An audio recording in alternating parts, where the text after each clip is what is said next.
As our contribution to the Knowledge Hub at AirMcFest 2020, we set out to determine just how many businesses in the UK might be at risk of flooding, where they are, what do they do, and how much they might have flooded in the past. We wanted to share our expertise in modelling flood risk for insurance purposes, alongside insight from some of our top-of-the-range partners in the Ordnance Survey and JBA, who are a flood risk modelling company based in Yorkshire here in the UK, and some phenomenal openly available data from the Environment Agency. But first, a little about FloodFlash and why we are uniquely placed to create this report.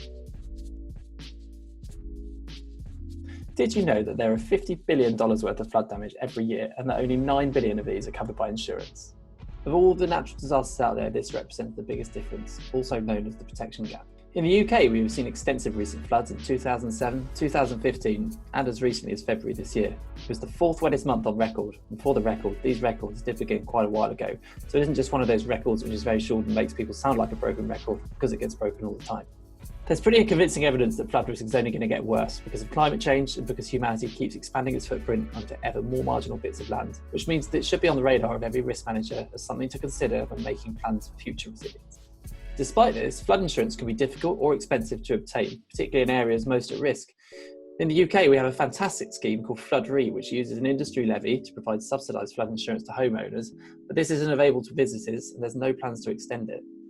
Businesses are crucial to people and the economy. 40% of SMEs don't reopen after a flood, and while flood might not be such an existential threat to larger businesses, the potential for disruption and costs is huge. FloodFlash is a company that I founded in 2017 to help address this problem. We're the first company in the world to offer parametric flood insurance to businesses in the UK. Here is how it works. As the customer, you select the amount of money you need to be paid when flooding reaches different depths. We install a sensor on the outside of property, be it a warehouse, office, shop or manufacturing plant, and then we wait. If a flood occurs which meets these criteria, the sensor can tell us immediately to start paying a claim.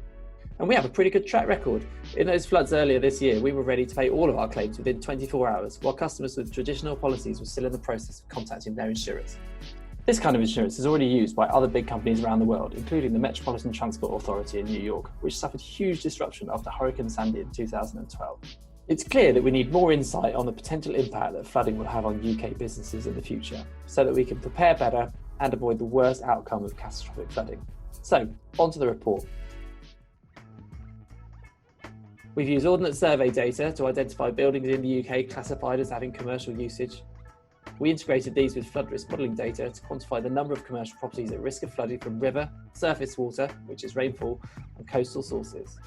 The results are broken down geographically and by sector. We also matched building locations against historic flood footprints from both the Environment Agency and JBA to create a time series for the number of property locations which have been flooded each year since 1947. So, according to our analysis, 1.6 million buildings in Great Britain have some kind of commercial usage. It might be that some businesses have multiple buildings, and some buildings might be occupied by multiple companies, and it doesn't include rented residential properties. But when you consider there are 1.4 million UK businesses with at least one employee, this makes sense as a broadly representative figure. 434,000, or 1 in 4 of these properties have some kind of flood risk, which we've defined as being within the 1 in 1,000 year zone from river, surface water or coastal flooding. Of these, 236,000, or nearly 1 in 7, have what we might call significant flood risk, that is being within the 75-year zone. The largest proportion have risk from surface water flooding, which is driven by the collection of intense localised rainfall and may occur in areas which seem to be remote from any rivers or other sources of water. A quarter of all these commercial properties are in the Thames River Basin district, and nearly 20% are in the Humber.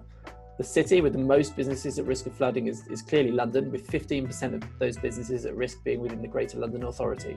But Manchester, Sheffield, Leeds, Liverpool, Bristol and York all index very highly. At the end of the day, however, we found that flood risk can be everywhere. You just need a lot of rain or some very big storms in the wrong place. 32% of businesses with flood risk are in the retail sector and 21% are industrial. What we have really found is that companies who are likely to suffer most after a flood incident are those without the ability to shift their operations, either because they have large and movable assets, loss of stock, or large potential for business interruption. There have been several large flood events in the UK in the recent past. The largest was in 2007, which our analysis shows would have affected 30,000 of those locations with commercial properties, primarily in the west and the north of the country. In 2015, there were severe floods as a result of storms Desmond and Eva, mostly affecting the north of England and Cumbria. And flooding in February this year again hit northern areas, as well as Wales and the Severn Valley. Does recent flooding mean that risk is higher in those areas? This remains unknown. We describe floods as being low frequency, high severity events. That is, they don't happen very often, but when they do, the consequences are bad. If you take two places with the same expected risk of, say, flooding once in every 100 years, but one has experienced a flood recently and the other one hasn't, there's no reason to say one is riskier than the other. Our memories are short compared to the return frequency of disasters, and just because somewhere hasn't flooded recently, it doesn't mean that it can't happen again in the future. All this said, we do see evidence in scientific literature that extreme events are becoming more likely overall, and it makes sense to prepare accordingly. We are really proud to be launching our latest product, FloodFlash Plus. It offers the same great rapid payout cover, but is now even more flexible for large and complex risks. So, our questions to you. Do you know whether you're responsible for one of these 1 in 7 properties with significant flood risk? How much are you paying for your flood cover? And would you value the fast payments, complete transparency, and huge flexibility of a parametric flood insurance solution? If the answer to any of those questions is yes, or I don't know, then visit us at floodflash.co or get in touch by emailing inquiries@floodflash.co.